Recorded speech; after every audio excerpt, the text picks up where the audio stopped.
नमस्कार, news for nation देख रहे हैं आप। मैं हूं रश्मि श्रीवास्तव आपके साथ। बिहार में विधानसभा चुनाव के नजदीक आते ही नीतीश सरकार पूरी तरह से एक्टिव हो गई है और एक के बाद एक कई सौगात बिहार के लोगों को दी जा रही है। इस बीच देखिए, एक और बड़ी खबर हम आपको बता रहे हैं, जहां अब बिहार में रसोइया के मानदेय को दुगुना करने की तैयारी नीतीश सरकार की तरफ से की जा रही है। यानी कि अब लाखों घरों में खुशियां आएंगी और इस सौगात के साथ ही रसोइया क्रांति की शुरुआत होगी और उनका मानदेय दोगुना कर दिया जाएगा। विधानसभा चुनाव को लेकर अब सिर्फ 3 से 4 महीने का वक्त बाकी है और ऐसे में नीतीश सरकार की तरफ से लगातार कई ऐसी योजनाएं हैं जिसकी शुरुआत की जा रही है, ताकि जो विजन है नीतीश सरकार का ये स्पष्ट हो सके और आम जनता, आम लोगों तक एक संदेश पहुंच सके और चुनाव में इसका फायदा भी एनडीए को मिले। और यही वजह है कि अब रसोइया क्रांति के जरिए लाखों घरों में खुशियां लाने की तैयारी नीतीश सरकार की तरफ से की जा रही है और इस योजना के तहत अब रसोइया के मानदेय को दुगुना किया जाएगा। बिहार में विधानसभा चुनाव से ठीक पहले राज्य सरकार एक ऐसे कदम की तैयारी में है जो लाखों घरों में खुशियों की सौगात ला सकता है और राजनीतिक परिदृश्य में भी हलचल मचा सकता है। राज्य के लगभग 2 लाख रसोइयों के मानदेय में अभूतपूर्व वृद्धि की तैयारी चल रही है, जिससे उनके जीवन स्तर में सुधार आने की उम्मीद है।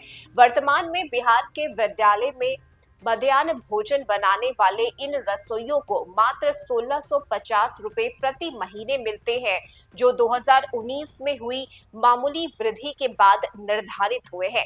ऐसे में अब शिक्षा विभाग एक ऐसा प्रस्ताव तैयार कर रहा है जिसके तहत उनका मानदेय न्यूनतम 3000 रुपए और अधिकतम 8000 रुपए प्रति महीने हो सकता है। यह वृद्धि न केवल उनकी आर्थिक स्थिति को सुधारेगा बल्कि उनके सम्मान को भी बढ़ाएगा। ऐसे में विभाग के द्वारा 6 अलग अलग प्रस्ताव पर विचार किया जा रहा है, जिसमें 3000, 4000, 5000, 6000, 7000 और 8000 रुपए प्रति महीने है। सरकार जिस भी प्रस्ताव पर अपनी सहमति देगी वह सीधे तौर पर राज्य के 2,38,000 रसोइया और सहायकों के जीवन पर प्रभाव डालेगा। यह कदम राज्य सरकार पर प्रति महीने 450 करोड़ से 550 करोड़ रुपए का अतिरिक्त वित्तीय भार डालेगा, जो कि उनकी प्रतिबद्धता को दर्शाता है। और यह रसोइया केवल भोजन बनाने का काम नहीं करते, बल्कि वे लाखों बच्चों के पोषण और शिक्षा में एक महत्वपूर्ण कड़ी है। कक्षा 1 से 8 तक के छात्रों के लिए प्रतिदिन मेन्यू के अनुसार भोजन तैयार करने की उनकी जिम्मेदारी छात्रों की उपस्थिति और उनके समग्र स्वास्थ्य को बनाए रखने में सहायक होती है।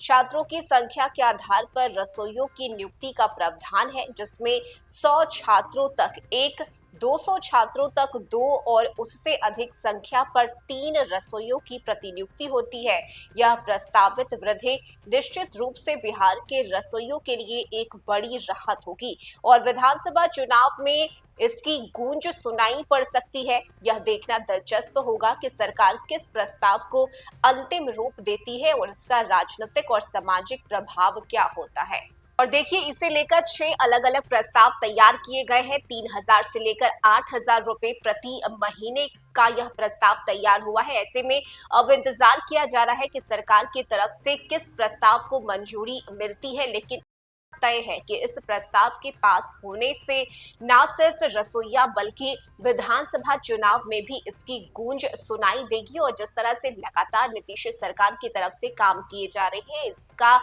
सीधा सीधा लाभ वोट में होता हुआ नजर आएगा, यानी कि वोट बैंक पर इसका प्रभाव पड़ेगा। ऐसे में शिक्षा विभाग की तरफ से यह प्रस्ताव तैयार किया गया है। 3000 से लेकर 8000 रुपए प्रति महीने देने की बात कही गई है और यही वजह है कि अब इस प्रस्ताव पर सरकार की तरफ से कब तक सहमति दी जाती है, इस बात का इंतजार किया जा रहा है। इस खबर में अभी के लिए बस इतना ही। न्यूज फॉर नेशन पर खबरों का सिलसिला जारी रहेगा। नमस्कार।